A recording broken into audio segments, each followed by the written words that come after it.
It's essentially an aggregation site and a news site. 4 years ago, Patrick Thibodeau started DC Blogs out of his Adams Morgan condo. He calls it a news aggregation site where he pulls the best of hyperlocal community content from blogs. The site gets about 600 to 800 visitors a day. Originally, I just started to want to create a little map of blogs, neighborhood blogs in particular, by neighborhood.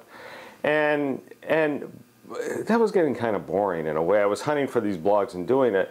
But then I started making little notes of some of the posts I read and said, this was really funny. And I was just putting that. And then people started reading it. By day, Thibodeau is a technology reporter for Computer World. He measures success for this site by simply the personal satisfaction of providing a service to the community. The blog makes some ad revenue, but he calls it negligible. And will this develop into formal business models? In time. But right now, none of these folks know how to sell advertising. There is no aggregator for advertising. There's nobody knocking on our door saying that, would you like to be part of an ad network? I mean, there's nothing like that out there. And so the folks have no access to revenue. And Google Ads, you know, they don't pay anything. But I think I get a couple hundred people a day usually, which is good. And you know, I've gotten links from other blogs, which is cool, like DCist and the bigger ones like that. Andrew Wiseman runs the site called NewColumbiaHeights.com. A few years ago, he noticed there was no Columbia Heights news blog.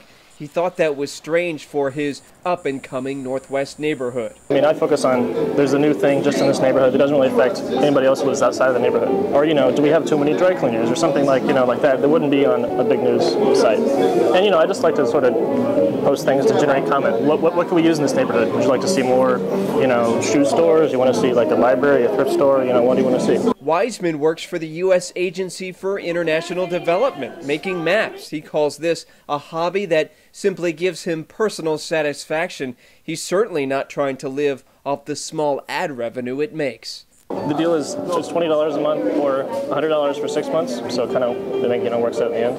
My original plan was I was going to do it only for beer. People would bring me a case of beer and they have an ad on the site for a month. And it worked okay for a while, but then it kind of got to be a hassle, you know, organizing where I'm going to get the beer and where you're going to meet me and what kind of beer it is and stuff like that. Wiseman says he doubts that narrow-focused community news sites like his are viable business models. I feel like if you're going to make inroads against bigger websites, you need a bigger geographic focus, you know, rather than just a couple neighborhoods or something. And then if you get that, it's almost like you're running a local news website rather than a blog kind of. Tom Grubasich writes about grassroots hyperlocal news sites for Online Journalism Review. He says mainstream news sites will always be a draw, but there's no successful network of community news sites in the U.S. Well, people will continue to go to Google News. I think they'll go to New York Times, Washington Post, they'll go to CNN. But those sites, if you want to find out what's happening in Reston, and you really want to know what's happening in Reston, your community, how does your community feel about things? Right now, despite all of this hyper-local activity, there is not yet, right now, a reliable, inviting, important site to go to if your interest is Reston, or for that matter, just about any other community in America. Grubasich says successful hyperlocal news blogs are anomalies. Instead, he and some colleagues are working on developing a new kind of network of community news sites. Grubasich says this will be different. Amateurs usually just aren't good enough at journalism, and the professional journalists often don't know the community well enough. Instead, he says, they should work together.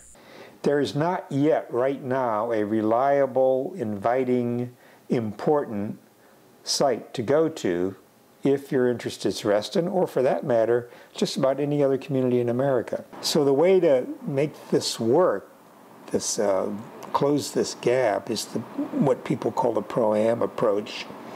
And that's what we're going to do, where the pros, instead of becoming immersed in the reporting that they don't know anything about, they help the AMs, the amateurs, become better communicators. They are mentors. Grubasich says it's an approach that will not only improve the content of hyperlocal sites, but attract advertisers to sites aimed at multiple neighborhoods and even regions. That way, he says, the pros and the AMs would be able to increase the bottom line of news blogging.